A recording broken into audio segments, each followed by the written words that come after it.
18 de mayo de 2026, estamos en el quinto año y en el día 83 desde el inicio de la invasión total. Bienvenidos, les doy la bienvenida al informe de situación. En el informe de hoy vamos a revisar de nuevo las típicas noticias falsas sobre supuestas ganancias territoriales. También veremos que Ucrania ha desarrollado y utilizará la primera bomba planeadora funcional de fabricación propia. Y lo que también vamos a ver, por supuesto, son declaraciones interesantes dentro de los propagandistas rusos que de alguna manera apuntan hacia un alto el fuego o bien presionan para una movilización extrema. Pero mucho más sobre esto en el informe. El primer ejército de tanques de la Guardia ruso fue nuevamente sorprendida en una mentira. Fuentes rusas afirman haber tomado la ciudad de Borowa y publicaron videos que supuestamente respaldan esta afirmación. Borowa, que se encuentra aquí en este lugar aproximadamente a 12 kilómetros del frente.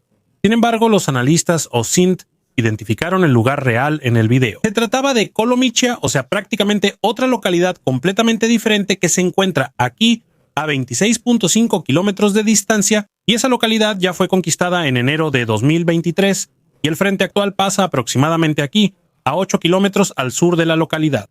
Esta ya es la segunda vez en este año que Rusia utiliza el lugar para videos de propaganda, fingiendo la conquista de un nuevo territorio. En enero grabaron un video sobre la toma de Novoplatonivka, mientras que en realidad también estaban aquí en Kolomicha, en, una zona realmente segura.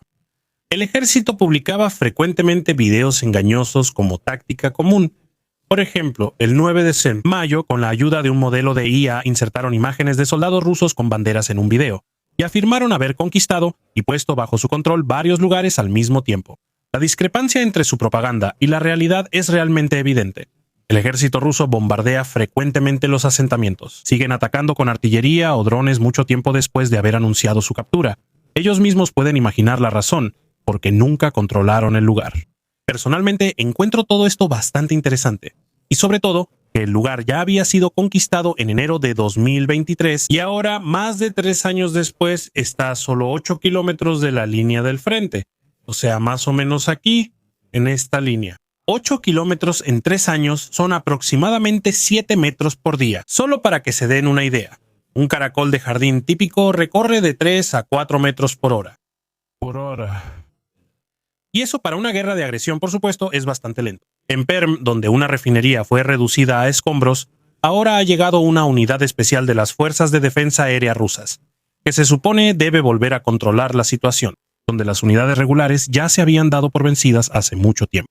Por supuesto, estamos hablando del regimiento de sacerdotes, que resiste allí con poderes divinos, donde las medidas terrenales no sirven de nada.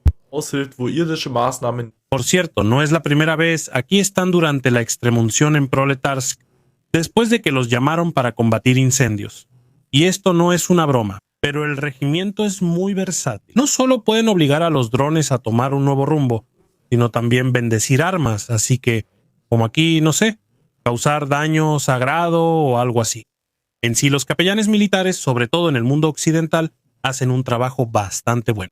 Sobre todo a los de la Bundeswehr solo puedo elogiarlos mucho. Personalmente, nunca tuve ningún problema con ellos. Y también su actitud, o sea, la relación correcta entre lo espiritual y lo militar, por lo general, siempre ha sido la adecuada. Actualmente hay muchos influencers que son capellanes militares en la Bundeswehr y que también en internet pueden responder bastante bien, digamos, preguntas críticas. Y eso lo digo yo, que no tengo religión, pero como dije, es un mundo completamente diferente y un campo de tareas totalmente distinto al que hay aquí del lado ruso. Si le gusta el informe y no quiere perderse nada, suscríbase gratis. Así se asegura de poder ver los informes 2 días antes que los demás, porque la mayoría de las veces pasa ese tiempo antes de que pueda ver la información en otros canales o en la televisión pública. El oligarca ruso y figura de línea dura Konstantin Maloviev ya está proporcionando una preparación ideológica notable para el caso de una derrota rusa. Su declaración de que perder contra Ucrania no es una vergüenza porque los ucranianos en realidad son rusos y los rusos nunca pierden. Eso es ajedrez en 4 dimensiones de primera. Así, perder vuelve a ser ganar y ganar sigue siendo ganar. Precisamente este tipo de reformulaciones muestran cómo partes del poder ruso y la estructura de propaganda empiezan a protegerse poco a poco, porque con eso ya se está preparando una vía de escape. Incluso una derrota militar podría reinterpretarse más tarde de manera retórica para que la narrativa básica de la fuerza rusa se mantenga. Eso es típico de las ideologías imperiales. Si Ucrania no es reconocida como una nación independiente, Un fracaso contra ella podría reinterpretarse teóricamente como un conflicto interno en lugar de una verdadera derrota ante un adversario soberano. Precisamente con eso se intenta salvar o al menos reinterpretar la imagen central de la invencibilidad rusa. Hace apenas unos años, en los medios estatales rusos, la idea de una independencia ucraniana casi se consideraba una herejía. Ahora, de repente, surgen construcciones retóricas con las que se intenta explicar por qué Rusia, a pesar de enormes pérdidas, no ha alcanzado sus objetivos. Pero desde un punto de vista puramente psicológico, normalmente esas afirmaciones no surgen de una autoconfianza pura, surgen cuando los sistemas empiezan a prepararse mentalmente para escenarios que, oficialmente, en realidad nunca deberían ocurrir. En los canales rusos proguerra de Telegram cada vez aparece con más frecuencia una narrativa notable. O Rusia inicia una gran nueva movilización en otoño, o se mueve hacia un alto el fuego o defensa de la paz. Exactamente esas dos opciones se están preparando poco a poco para el público ruso. Eso es interesante porque esos canales normalmente no suelen ponerse a debatir cualquier cosa. Han funcionado durante años principalmente como una especie de espacio de opinión para los patriotas más radicales y a menudo transmiten posturas que después aparecerán de manera más amplia en el espacio informativo ruso. Y solo el hecho de que ahora ahí se hable abiertamente de un posible callejón sin salida es notable. Durante mucho tiempo dominó la imagen de un avance interminable, o de una inevitable serie de victorias rusas. Ahora de repente surge la idea de que la guerra difícilmente podrá continuar con la misma intensidad de antes sin una nueva movilización. Con esto, indirectamente, también se hace visible un problema que el Kremlin ha querido evitar durante mucho tiempo. El actual desgaste de personal de la guerra parece cada vez más difícil de compensar únicamente con primas para voluntarios y reclutamiento regional. Precisamente los radicales rusos saben que una nueva movilización sería políticamente muy arriesgada. Al mismo tiempo, al parecer, también ven que la guerra consume enormes cantidades de personal. Y ahora, por supuesto, la pregunta... también vimos recientemente la declaración de Strelkov, quien dijo que una nueva movilización actualmente ya no tendría sentido. Y él es un ultranacionalista y también un radical extremo. Para él, Rusia como un constructo imperial siempre estaría en primer lugar. Y aunque una derrota fuera posible, o incluso si una derrota fuera mejor, proteger a Rusia como un todo sería la prioridad, entonces aceptarían esa derrota. Así piensan estas personas, o al menos su grupo, y según él, una nueva movilización ya no tiene mucho sentido. Según su opinión, eso se debió haber hecho hace 2 o 3 años. Entonces, sí habría tenido un efecto. Actualmente, en el frente apenas causaría un cambio o apenas haría una diferencia. Y con eso, de hecho, podría tener bastante razón. Pero, ¿qué opinan ustedes al respecto? Escríbanmelo en los comentarios. Al parecer, Ucrania ha puesto a punto su primera bomba aérea guiada propia. El sistema fue desarrollado en 17 meses a través de la plataforma Brave One. Se dice que la bomba puede llevar una carga de combate de 250 kilogramos y alcanzar objetivos con precisión a decenas de kilómetros de distancia. Según la información, el Ministerio de Defensa de Ucrania ya adquirió la primera serie, mientras que los pilotos actualmente están siendo entrenados en el sistema. Esto es relevante militarmente porque Rusia, con sus bombas planeadoras, ha ejercido una presión extrema sobre las posiciones ucranianas en el frente en los últimos meses. La Fuerza Aérea rusa pudo atacar objetivos desde una mayor distancia sin tener que adentrarse profundamente en el espacio aéreo controlado por Ucrania. Exactamente esa capacidad es la que Ucrania ahora, al parecer, intenta desarrollar por sí misma. Tener sus propias bombas guiadas significa más independencia en ataques de precisión y, al mismo tiempo, reduce la dependencia de municiones y cadenas de suministro occidentales. En general, también es muy interesante que el tiempo de desarrollo haya sido de apenas 17 meses. Eso significa que esta bomba se desarrolló relativamente tarde en esta guerra. Pero aún así, hay que decir, 17 meses son relativamente poco para un país que está en medio de una guerra. Eso demuestra claramente cómo la industria armamentista ucraniana ahora se está enfocando en desarrollos más rápidos y pragmáticos, a menudo con retroalimentación directa desde el frente. Si el sistema puede producirse en mayor cantidad, a mediano plazo también podría cambiar la dinámica en ciertos sectores del frente, porque las bombas planeadoras guiadas combinan un alto poder explosivo con un uso relativamente seguro desde una mayor distancia. Precisamente por eso se han vuelto tan importantes para ambos bandos. Mire esto. Un soldado ruso está tirado aquí en el pasto y es atacado por un dron. Por suerte para él, no explota, así que permanece ileso y no tiene que compartir el mismo destino que muchos de sus compañeros. Pero en vez de irse, ya que de todos modos ya fue descubierto, por alguna razón agarra una rama y le pega al dron con ella. ¿Qué se puede decir al respecto? realmente tienes tanta suerte y sobrevives a este ataque, pero aún así tomas una decisión obviamente estúpida.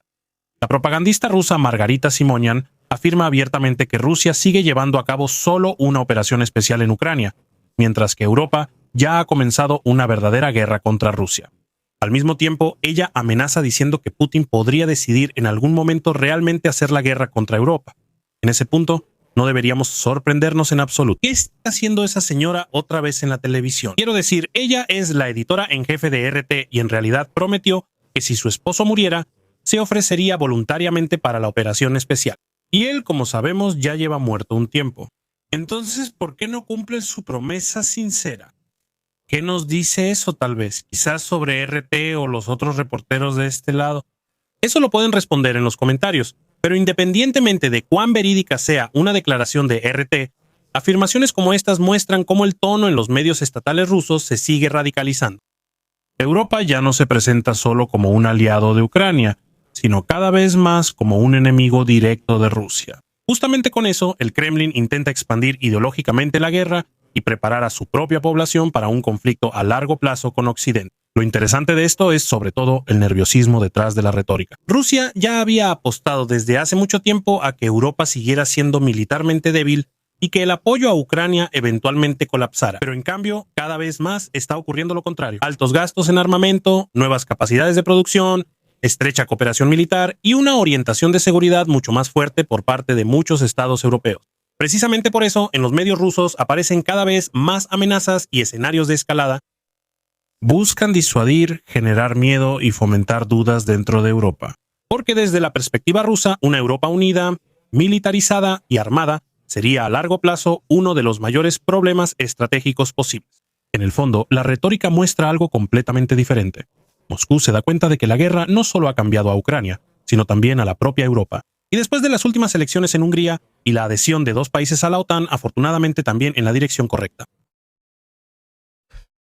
Solo un día después de los mayores ataques con drones ucranianos contra Moscú, Rusia ha contraatacado de manera masiva una vez más. Durante la noche, la región de Dnipro fue atacada con misiles, drones explosivos, artillería e incluso bombas planeadoras. Varias explosiones fuertes sacudieron la ciudad. Al parecer, también fueron alcanzadas zonas residenciales. No se trata solo de un efecto militar. Rusia también intenta recuperar la iniciativa en la escalada del conflicto. Después de los ataques a Moscú, se quiere demostrar que Rusia sigue siendo capaz de poner bajo una presión masiva a las grandes ciudades ucranianas, aunque de por sí las bombardean a diario. Al mismo tiempo, el ataque también muestra otra cosa. El Kremlin parece percibir cada vez más los ataques a la capital como un desafío directo a su propia autoridad. Precisamente por eso, estas reacciones resultan especialmente duras, y además de forma inmediata. Después de los ataques ucranianos, y no necesariamente en el frente, sino sobre todo contra zonas urbanas muy dentro de Ucrania, la agencia espacial rusa Roscosmos ahora decora sus cohetes con publicidad. Desde principios de 2026, cada vez aparecen más cohetes lanzadores con logotipos de bancos rusos, cadenas de restaurantes o empresas de medios. La razón, por supuesto, probablemente sea de naturaleza financiera. Después del inicio de la guerra, Roscosmos perdió una gran parte de sus clientes internacionales para cooperaciones. Las sanciones, la falta de pedidos y la retirada de socios occidentales han afectado. La industria espacial rusa se ha visto gravemente afectada. Según información de la propia empresa, las pérdidas ya suman cientos de miles de millones de rublos. Especialmente para Rusia, esto es simbólicamente muy delicado. Durante décadas, la exploración espacial fue uno de los proyectos de mayor prestigio del país, estrechamente ligada a la identidad de gran potencia soviética y a la aspiración tecnológica. Y eso también lo heredaron de la Unión Soviética. Los soviéticos, ellos eran simplemente excelentes en lo que respecta a la exploración espacial. Sí, claro, no construyeron los cohetes más seguros. Pero si vemos la carrera hacia la Luna, los estadounidenses lo que pueden mostrar, al final de cuentas, si lo reducimos, es el primer alunizaje, mientras que los rusos, o en este caso la Unión Soviética, lograron casi todo lo demás. El primer ser humano en el espacio, el primer animal en el espacio, la primera sonda a Venus y a otros planetas, la primera estación espacial. Y la lista es larguísima. Eso significa que también en el sentido del pensamiento grandioso ruso o soviético, es una herencia que recibieron y que también continúan. Y eso con orgullo. Y en este caso, con razón. Pero que aquí, ahora, está en un cierto nivel, lo que es notablemente, bajo. Y ahí es donde realmente está el desarrollo interesante. porque la guerra ya no representa una carga militar o financiera para Rusia desde hace tiempo, sino que cada vez más también afecta a los sectores de prestigio y de futuro del Estado. Y sobre todo la industria espacial es un sector que ahora está resurgiendo con mucha fuerza. Y con estas noticias agradezco a todos los suscriptores, miembros del canal y a la All Go Crew. Un agradecimiento especial para el teniente coronel Reneke, Cilia Duzzi y Ferdinand Meyerhofer. No olviden suscribirse, dar like y dejar sus comentarios. Hasta el próximo informe de situación.